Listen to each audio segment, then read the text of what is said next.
સમાચારમાં આગળ વાત કરીએ તો વડોદરાથી મહત્વના સમાચાર સામે આવી રહ્યા છે, જેમાં ડેસરની દૂધ મંડળી સામે ધારાસભ્ય મેદાનમાં ઉતર્યા છે। ત્યારે વડોદરાની ડેસરની દૂધ મંડળી સામે કેતન ઈમાનદાર જે મેદાનમાં ઉતર્યા છે। દૂધ મંડળી સામે ધારાસભ્યએ કૌભાંડના આરોપ લગાવ્યા છે। મૃતકોને ખોટી રીતે સભાસદ બનાવીને કૌભાંડ આચર્યાનો આરોપ કરવામાં આવ્યો છે। આર્થિક કૌભાંડ આચર્યું હોવાનો ધારાસભ્યએ આક્ષેપ કર્યો છે। વડોદરાથી આ સમાચાર સામે આવી રહ્યા છે, જેમાં મંડળી દ્વારા છેલ્લા 4 વર્ષથી રૂપિયા ચૂકવવામાં આવ્યા નથી।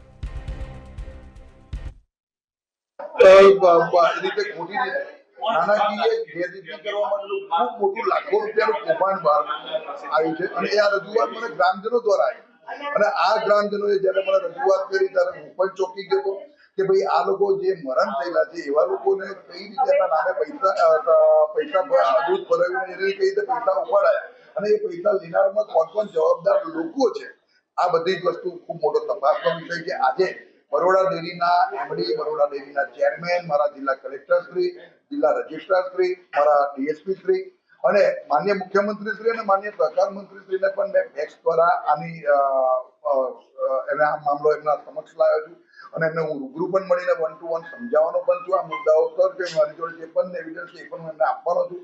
આ કૃત્ય કરનાર લોકોને કાયદેસરની તપાસ કરીને એમાં સહેજ પણ બાદછોડ ના કરી અને જે પણ લોકો આની પાછળ સંડોવાયેલા છે એના પર કાયદેસર ફોજદારી રાહે ગુનો દાખલ કરીને કડકમાં કડક સજા થવી જોઈએ અને મોટો દાખલો બેસાડવો જોઈએ કે ફરી કોઈ આ હિંમત ના કરે અને આ ગરીબોને આજીવિકા સમાન સંસ્થાઓને નુકસાન ના કરે એના માટે મેં આ વસ્તુ ઉપર રજૂઆત કરી છે।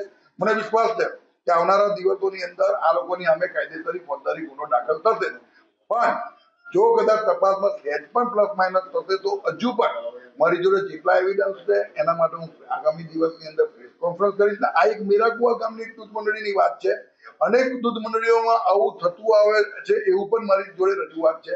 હું તપાસ હજુ મારી પણ ચાલુ છે। હું આવનારા દિવસોની અનેક મંડળીઓમાં આવું જે ત્યાં થતું હશે ત્યાં મને જ્યાં રજૂઆત જે મળી છે ત્યાં તપાસ કરી અને એમાંથી પુરાવા હું લોકો સમક્ષ લાવીશ અને ખાસ કરીને માન્ય મુખ્યમંત્રી છે અને માન્ય સહકાર મંત્રીશ્રીને પણ આનાથી વાકેફ કરવાનો છે। તમને એવું લાગે છે કે મેરાકુવા ઉપરાંત પણ ઘણી બધી મંડળીઓ છે તેમાં આ પ્રકારનું કૌભાંડ હોઈ શકે અને પાછળના મોટા માથા રાજકીય પણ હોય, એટલે ભાજપ હોય, કોંગ્રેસ હોય, કોઈ પણ માથું એમને તમે ખુલ્લા પાડશો? હું માનું છું